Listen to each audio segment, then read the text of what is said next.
A very good morning to all of you. So friends, welcome back to Anthropology PYQ series. So friends, we are trying to decode every question and mastering every concept. So as a part of our series of Anthropology PYQ, so let's try to take up another important question and let's try to proceed with the mastering of the concept with respect to that topic. So first, so let's try to see, let's try to look at the question of the day with us. So the question of the day with us is this. So on day 30, we are just dealing with this question. So look at the question now. So write a short notes on the following in 150 words. So the question is all about Verrier Elwin. So look at the question. Verrier Elwin's philosophy with respect to Arunachal Pradesh. So that's a 10 marker question. So you should write and you have to just address it in 150 words. So does anyone, those who have joined online, so have you attempted this particular question? So by chance, did you attempt the question? Anyone, those who have joined in online? So no issue. So first, like what we have to do is that, so in the very basic introduction, we should talk about Verrier Elwin's introduction, stating that his nationality, stating that how he became an anthropologist and all such kind of basic information we should provide. So then in the body portion of the answer, you should talk about Verrier Elwin's philosophy with respect to Arunachal Pradesh. So now, Arunachal Pradesh is being called as Arunachal Pradesh, but in the medieval times, in the sense like after independence, so what was the name that we were given to Arunachal Pradesh? You should know that. So can you able to recollect what's the name of Arunachal Pradesh during the period of independence?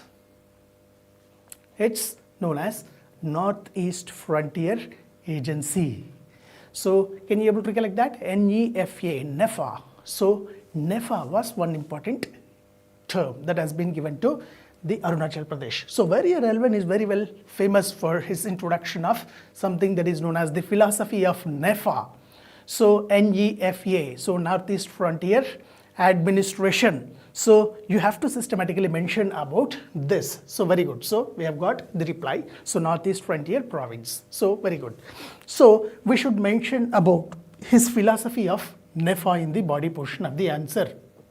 And then finally we can conclude the answer with his significant contributions to anthropology. So that's how we can conclude. So nevertheless, here we are not simply restricting ourselves to what is NEFA and what is the philosophy of NEFA. Rather, we are trying to master the concept. So let's try to learn about the Verrier Elwin in a systematic fashion and in a quick manner.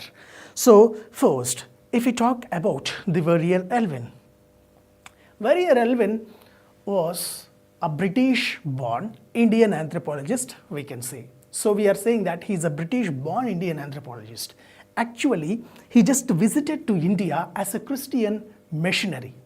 So when he visited India on the Christian missionary activities, so by looking at the grandeur tribal culture and the diversity of the Indian culture, he got slightly attracted towards systematic study of the Indians and systematic study of the particularly tribals.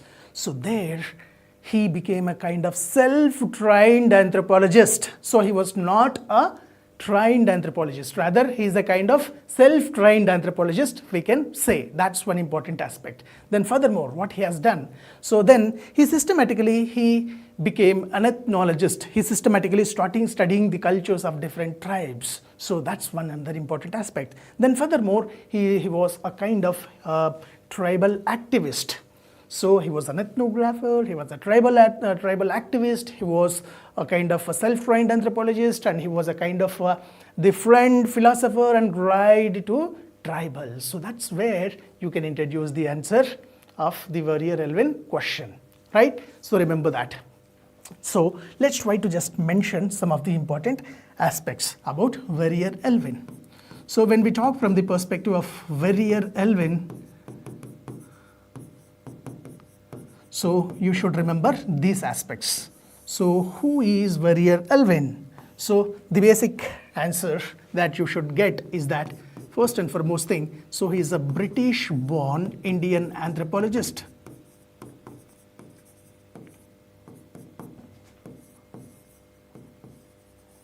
British-born Indian anthropologist. So first and foremost statement that you must and should remember about the Verrier Elwin. So furthermore, so who was he? So he was a kind of self-trained anthropologist.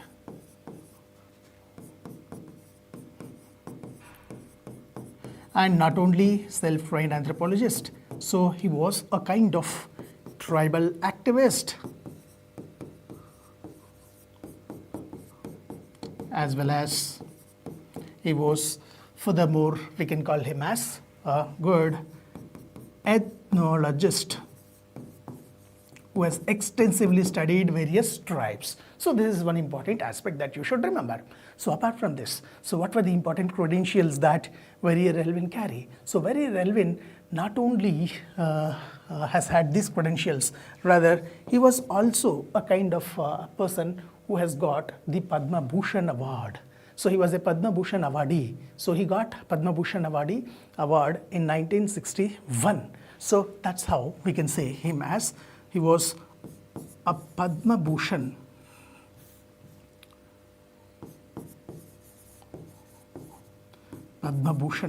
awardee. So for all his significant contributions towards the tribal welfare and towards the planning of the tribal policies, so he is famously known as our Padma Bhushan. The government has credited him with the Padma Bhushan award. So that's another important aspect, right? Furthermore, so what further credentials he carry? So from 1954 onwards, he served as an advisor to the tribal welfare activities to the government of India. So in the realm of, in the era of Nehru, so in the very introductory phase after the independence, he served as the advisor to the government of India with respect to tribal welfare. So he served as that thing. So served as tribal welfare advisor.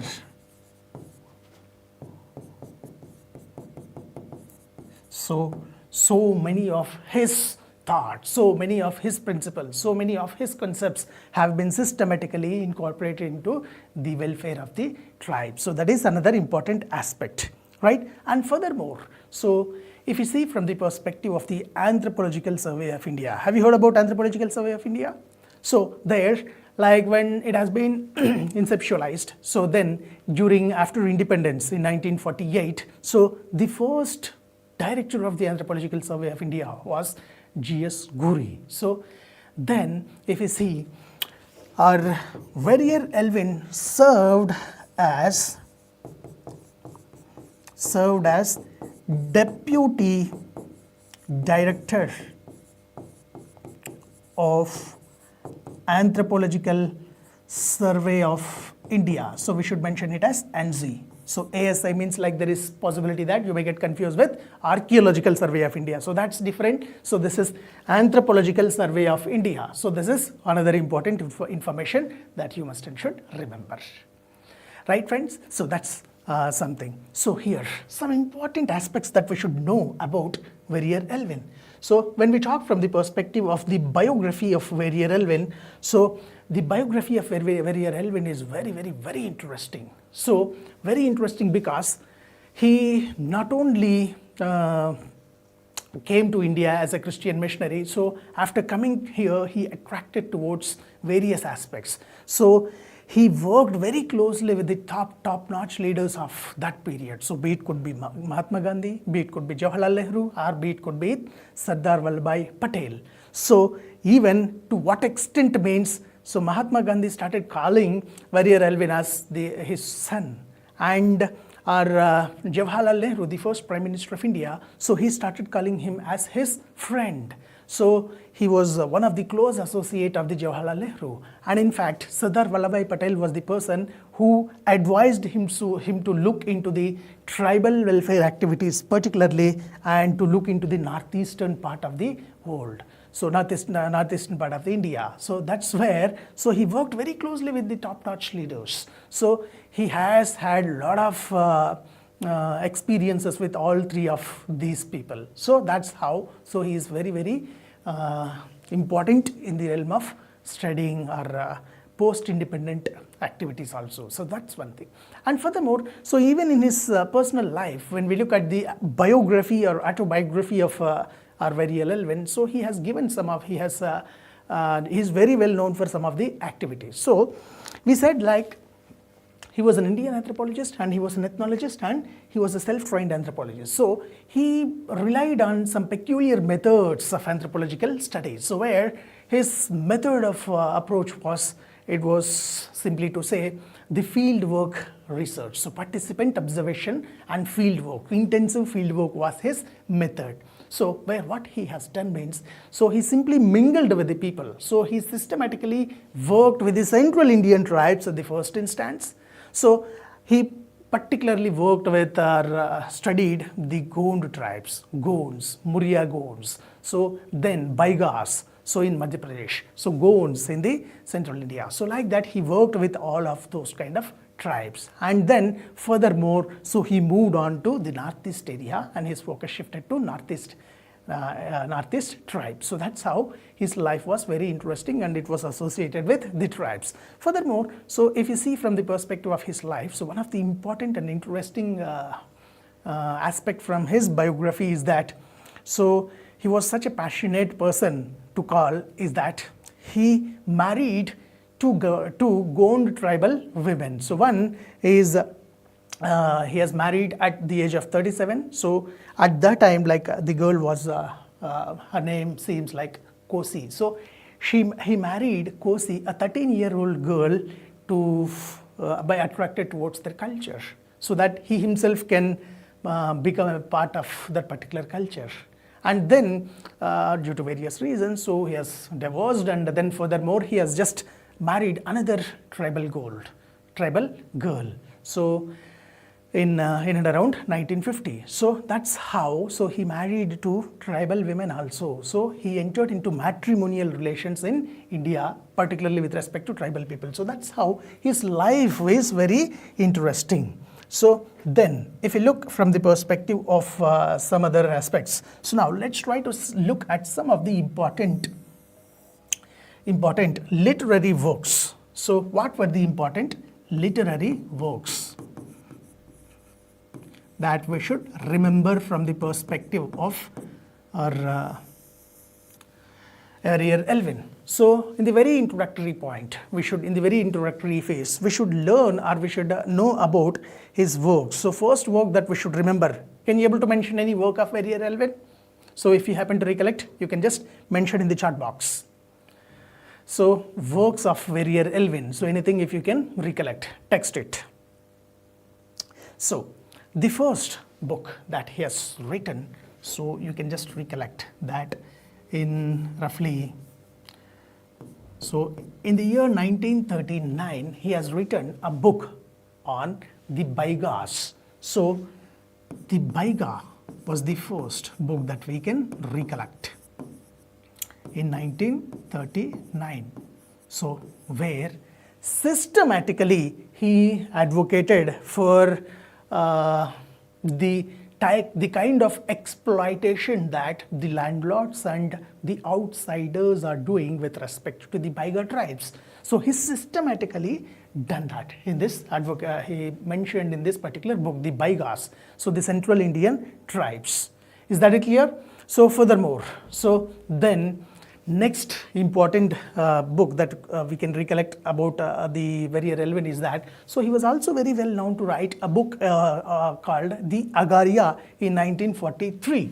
So the second book that you can remember is The Agaria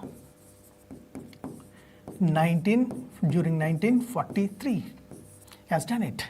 So then in the year 1947, so he has written another important book, The Murias and Their Gothul Culture. Murias and Their Gothul Culture. Murias and Their Gothul in 1947. So this was another peculiar study that he has done. So he has systematically studied about the Muria Gonds and he systematically explained about the Gothul culture. Gothul is nothing but it's the youth dormitory. So you have to remember that is also another important fact. So furthermore, so if you see, so then later on slowly he just moved on to publishing other important books. So there he also written a book that is known as The Philosophy of NEFA. Has written a book, The Philosophy of NEFA. This was another important book that he has written. So this got published in 1958. So this book, The Philosophy of NEFA, it in fact got a kind of Sahitya Akademi Award. So he was also Sahitya Akademi Award in 1961. So this was awarded to this particular book, The Philosophy of NEFA. So where he talked about the tribal Panchsheel concept. So furthermore, so very good. So we are getting the response also, The Philosophy of NEFA. Very good, Venushri. So furthermore, if you see, so he has also written a book that is The Verrier, Elwin and the Tribal World. So an autobiography. So that's very important book that we should remember. So the name of the book was Verrier, Elwin and the Tribal World. In fact, it was an autobiography. So we should remember this also. So this got published in and around the 1960s after that. So there, so after his death, it has got published. So this was one important aspect. So this particular book, Verrier, Elwin and the Tribal World, contains a lot of curious aspects about his life. So we can systematically see his married life and all such kind of things and how he became an anthropologist. So all those things we can see. So these are the certain books that we should remember about Verrier, Elwin. Is that clear for you all? So friends, furthermore, now let us move on to what are the significant contributions of Verrier, Elwin. So we are not restricting ourselves to the particular question. Rather, we are trying to know the entire concept, so that you have to remember here. So when we see from the perspective of the basic contributions of Verrier, Elwin, so what are they? So that is important for us to know. So let's try to understand about them. So contributions of Verrier, Elwin. So can you mention some of the contributions of Verrier, Elwin to anthropology, if you know, or if you could able to recollect? So try to just mention, those who have joined online, so you can just mention the contributions of Verrier, Elwin to anthropology in total. So you can mention the comments. So if we talk about Verrier, Elwin, so Verrier, Elwin was very much famous for his concept of the national park theory. So the first and foremost contribution that you should remember is with respect to the number 1. So it is the national park theory. So what is this national park theory and where did he propose that? Where did he propose that? So he proposed this national park theory in his famous book, The Baiga. So the book which has written in the 1939. So he has systematically written a book, The Baiga. So in the book, The Baiga, which he has written in 1939, so he systematically advocated for this concept, the national park theory. So what he observed was that when he was just observing the Baiga tribes, so Baiga tribes were being severely, they were being bitterly, they were being exploited by the landlords and the outsiders. So there, by observing and by looking at the level of the exploitation that these tribal people are getting subjected, so there he proposed one important concept that so we can adapt a national park theory. So national park is nothing but one of the protected area of the biodiversity. I hope you can recollect. So there, can you able to recollect the biosphere concept? So biosphere consists of this our different areas of our protected areas. So can you able to recollect that? The core area, buffer area, and the transitional area, like that. So their activities will be restricted in all those things. So in the same fashion, so he proposed, so let's adapt national park theory so that we can protect the tribal culture, so that we can defend and we can keep them undisturbed by the outsiders. So that was one important aspect that he proposed. So he formulated this idea of national park to protect the tribal culture, as well as so to make them live without any outsider interference. So that's the basic core idea. So live without any outsider interference, and further thing, to protect the tribal culture. So that's very important aspect, right? So then if you see furthermore, so he advocated for a different kind of approach. So there was a debate during the independence. So after the independence, so when independence have done, so then it came with respect to should we assimilate the tribal people or should we isolate the tribal people? There was a debate, famous debate known as the Elwin and Gure debate. So have you heard about this Gure and debate? Gure and Elwin. Elwin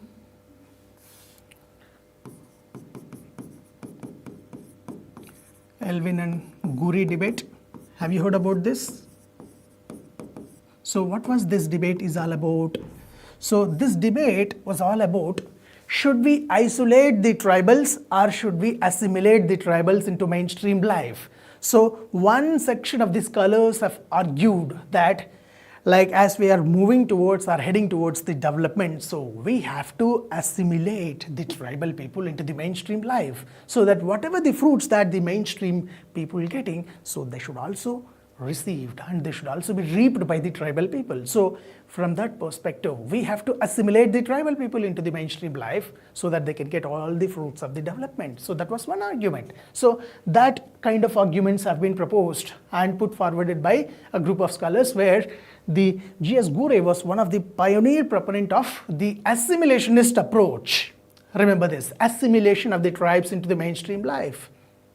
Whereas Elwin, so Elwin opposed this kind of approach. So where Elwin systematically proposed that we should not interfere into the lives of the tribe. So where what we have to do, we have to systematically, we have to isolate them. So as they are typical people, so we should not assimilate them. We have to keep them isolated. So let them live their own life. So let us not interfere into their lives. So let outsiders not interfere into their lives. So that was the basic concept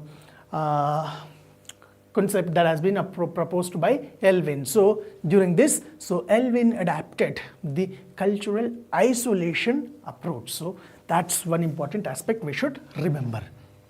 So we should keep that. So in the national park theory itself, he approached, or he in fact he pitched for this, the isolational approach of tribals. So should tribals be assimilated or should tribals be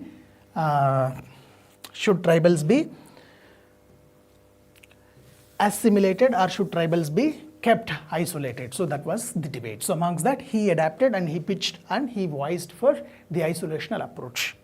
There, what has happened? So if we happen to see both these approaches, so it could be assimilation. So let me mention here so that you can catch it. So it is assimilation. That means we are forcefully integrating them with the mainstream life. So other thing is isolation. So a complete isolation, so that they won't interfere with any outsiders, won't interfere with the tribals. So these were two extremes. So one is completely just changing the cultural identity of the tribals, others is completely letting them to devoid of their developmental fruit. So this is where, so we have got another important approach with respect to tribal development, that is known as integration. So integrational approach. So this is where, so what has happened, so when the issue arose, whether should we proceed with assimilation or should we proceed with the isolation, so in such a kind of dilemmatic situation, so some of the scholars has pitched for a kind of integrational approach of the development of the tribes. So there in that context, so Nehru adapted the integrational approach. So in this period, so slightly Verrier Elwin himself compromised with his isolationist approach. Rather, he advocated and furthermore he raised or pitched voice to change his approach towards controlled integration. So controlled integration approach.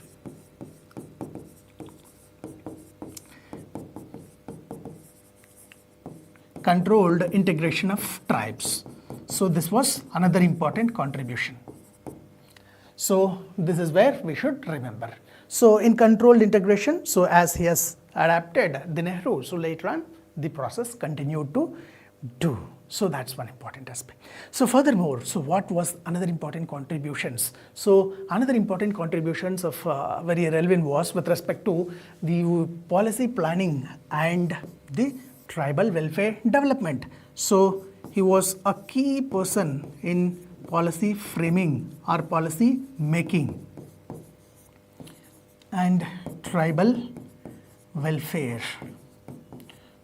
So he was a champion of the tribal welfare. So he raised his voice. He was also a tribal activist. So wherever there was issues, so he was raising his voice for the tribal issues. So that's how he has systematically worked. So here if you see, so he closely worked with Pandit Jawaharlal Nehru and he closely worked with G.B. Pant. So all such kind of people to formulate some of the very crucial early policies in the tribal development. So one such crucial policy that along with the Nehru, G.B. Pant, so Verrier Elwin has developed was, we have to talk about his philosophy of the NEFA. So this is one important thing. So he published a book, The Philosophy of NEFA. So in that particular book, so he advocated for the tribal Panchsheel. So tribal Panchsheel. So you should remember about this. So he raised this or he advocated this concept in his The Philosophy of NEFA.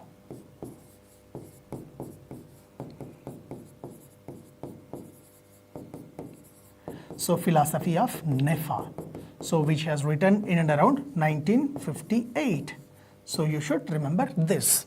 So here is that like they systematically advocated, so what kind of measures that we should take about the tribal. So there they advocated some of the important 5 principles. So we call it as Panchsheel because it includes 5 principles. So try to refer the 5 principles because they are direct objective points. So you can refer the tribal Panchsheel directly. So you will get the 5 points.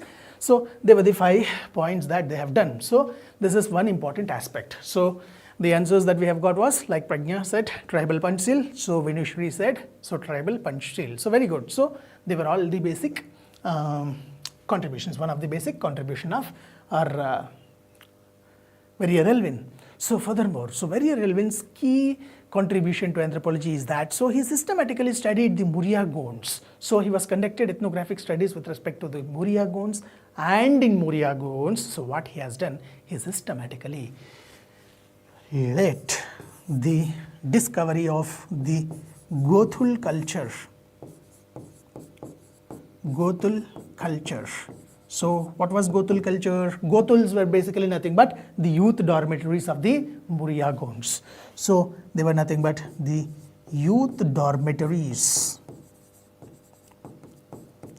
Youth dormitories of Muria Gonds.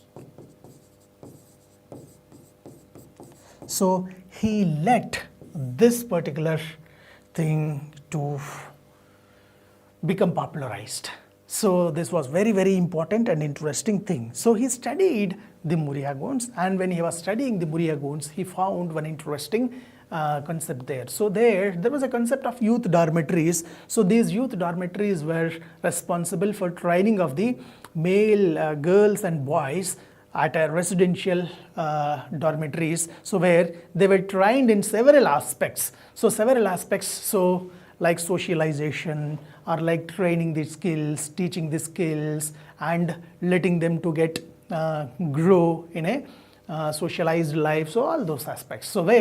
So he systematically pointed out about their peculiar tradition of the practice of allowing premarital sex. So there was a training of the premarital sex also in the Gothal system. So that was one another important finding that we can see from his observation and his conception. So that is important thing. So that's very, very important aspect we should remember. So furthermore, so they were all basic, the contributions of Verrier Elwin. So amongst that, so you should highlight about the tribal Panchsheel, and you should highlight about the philosophy of NEFA as a part of our demand of the question. So this is what one thing you should do. So try to just pitch like what are the various features, like 5 points among tribal Panchsheel, and then furthermore, like you can also mention about the national park theory and the isolationist approach that he proposed for the tribal. So these were some of the peculiar contributions towards the Arunachal Pradesh. So furthermore, friends, if you see here, we were talking about his literary works. So his further recognition lies with that. So have you heard about the Man in India journal? So who was the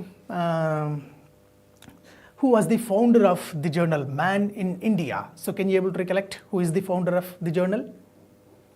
So the journal that has been released was in publishing since 1921 roughly, I believe.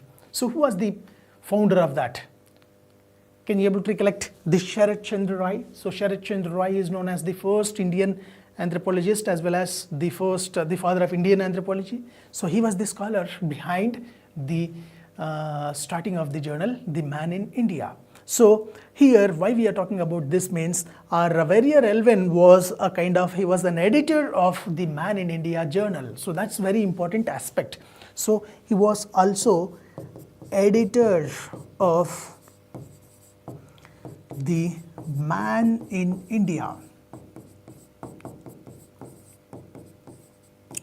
Man in India journal. So this is further important point that you should remember. Is that clear for you? So that's how he has done. So these are some of the important points that you should remember about Verrier Elwin, right? So contributions of Verrier Elwin. So then furthermore, so what about his methodology? What kind of methodology he used, and what about his significance? So if you look from the perspective of the methodology that he used, so in a systematic fashion to say, so the methodology of Verrier Elwin included the first thing that he was involved himself into intensive field work analysis. Intensive field work analysis. So he relied on this. So this was one important aspect that we should remember. So where he has done field works, so he has systematically done field work analysis and field works with respect to whom? So with respect to, so with the Baigas, and then he has worked with the Gonds and Northeast tribes. So this was one important thing, right? So very important aspect about his thing is also that, so he used participant observation as a method.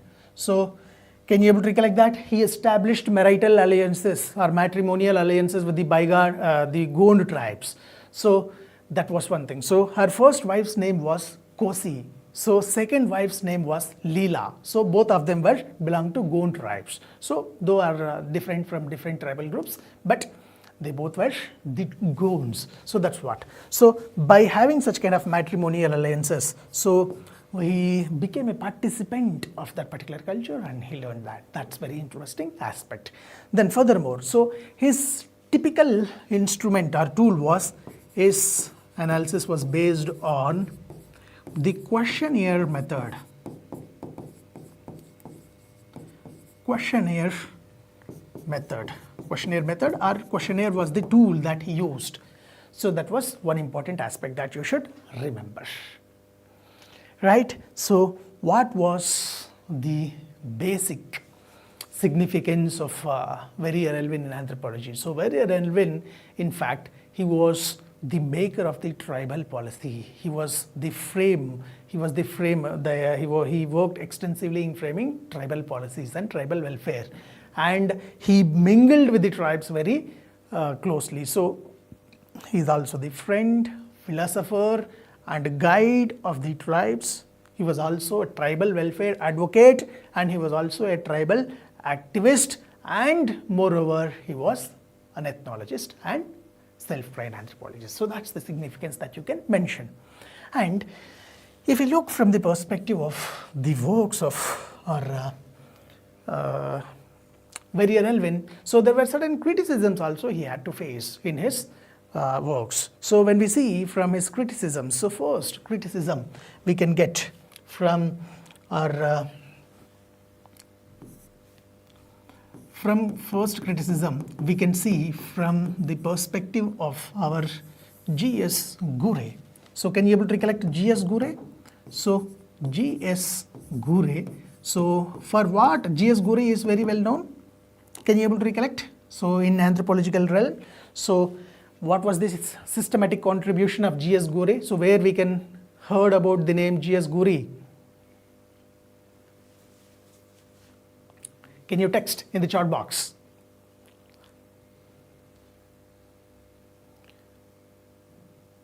Yes, so G.S. Gure is very well known for the racial classification of the Indian tribes. So racial classification of Indians. So that's what we can have it. So the person, he was systematically criticized for Verrier Elwin with his isolational approach, where G.S. Gure has advocated for his assimilationist approach. So G.S. Gure criticized Verrier Elwin for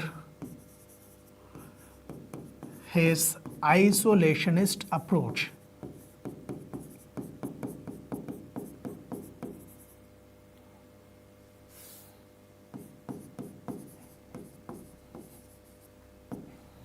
Okay, so this is one thing. So criticism. So he criticized, G.S. Gure criticized for his assimilationist, isolationist approach. So then, furthermore, the next critic he faced with from the perspective of D.N. Majumdar. Can you able to recollect Majumdar? Madan and Majumdar book also has been written. It's a very famous book. So Madan and Majumdar, so they were famous scholars. So Majumdar has accused him for idealizing the tribal societies and resisting the modernization. So he was advocating for the isolationist approach. So that means Verrier Elwin is not allowing them to get modernized. So that's where, so he criticized. So what we can say, so Majumdar criticized for accusing or for idealizing the tribal life, and furthermore he accused for resisting modernization.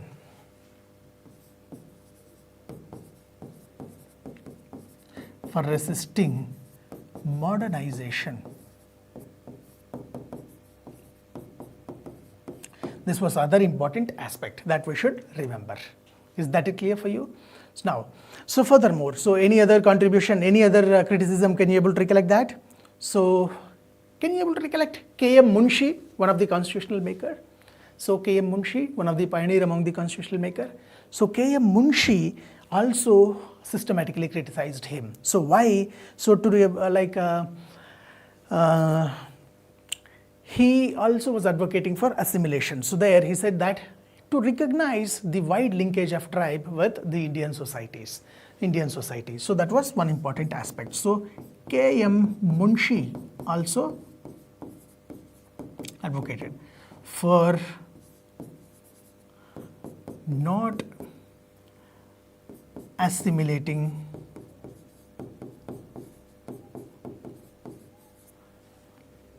tribes. So that is one another important aspect. So furthermore, if you see, so we have another important scholar called as K.S. Singh. So K.S. Singh, he advocated and he stated that Elwin romanticized the tribal life. So that's where from K.S. Singh point of view, so he got criticized. So for romanticizing tribal life. So what was this? So you can able to recollect the concept of the Gothul system. So in the Gothul system, so where our Verrier Elwin showed that there was a kind of allowance of the premarital sex and the training of the sexual life. So this was greatly misunderstood by the mainstream life. So even the so-called the BBC kind of networks also, they have misinterpreted and misquoted and misprojected this particular concept of the Gothul system as a different aspect. So K.S. Singh has criticized the Verrier Elwin for romanticizing the tribal life. So these were nothing but some of the systematic criticism. Okay, so on the works of Verrier Elwin. So is that it clear for you all? So any further doubts in this particular aspect? So this is how. So Verrier Elwin, a British-born Indian anthropologist and a tribal activist who became pivotal figure in shaping India's post-independent tribal policies. So furthermore, so initially he worked with the central Indian tribes. Later on he moved on to the northeastern tribes. So where he pitched his philosophy of the NEFA. So that's how you can talk about his contributions towards the cultural preservation of the tribes. So then furthermore you can talk about his minimal interventionist approach towards the tribal life. So then furthermore he also worked and he also advocated for the protection of the land and forest rights. So that was one thing. And furthermore he also helped and he also immensely contributed in training of the local cadre for with respect to tribal welfare activities. So that's one thing. And he was also systematically joined hands in a kind of a quantitative progress among the lives of the tribes. So that was one another important aspect. So friends, they were all nothing but important contributions of the tribes. So that's one thing. So yes, so the question is like mention about the books and works. So these were the books. So first you can just catch this. So the first literary book was the Baiga. So Baiga he has written in and around 1939. So where he systematically studied about the Baiga tribes belonging to Madhya Pradesh, central India. So there he systematically found how the Baiga tribes are getting exploited by the landlords. So by observing the exploitation of the Baiga tribes by the landlords and outsiders, there he systematically proposed his concept of the isolationist approach. So outsiders should not interfere into the lives of the tribal life. So that's what the first thing. So that's where he started. Then there was other work that is known as the Agaria. So this is another peculiar work. So then furthermore, so he has written a book that is named on the Muryas and the Gothul, Muryas and their Gothul. So in this particular book. So he has systematically mentioned about the Gothul system and the Gothul culture. So youth dormitory concept. So we can see that. So that he has done it in 1947.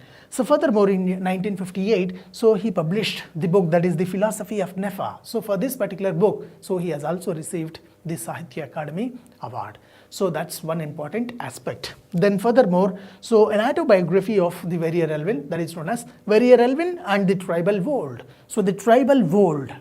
So that's the autobiographic book of the Verrier Elwin. So this further published after his death. So he expired in 1964. So then later on the book has been published. So this was some important books. So there were so many other books. So but for our concern, so we have picked these books. And the Philosophy of NEFA also talks about how we can protect the Northeast Frontier Province. So Northeast Frontier Administration. So that was the key thing here. So how to administer the Northeastern states. So that's how. So he written these books and he has contributed to anthropology. Right. So that's all for the day from my side. So any further doubts? Any further doubts? So right, so seems no further doubt. So friends, let's try to conclude the discussion for the day for with respect to Verrier Elwin. So let's try to meet in tomorrow with another important question. So keep following the Telegram channel so that you will get aware of the questions that we are going to discuss for tomorrow. So you can just pick and you can just mention, you can just check our group. So the anthropology guide in Telegram. So where you can just join there and you can just get some more support from my side. So that's all for the day from my side, friends. So thank you all for joining me with this session and those who are watching in the video format. So thank you all for watching the video. So have a nice day. We'll meet tomorrow at 11:30 a.m.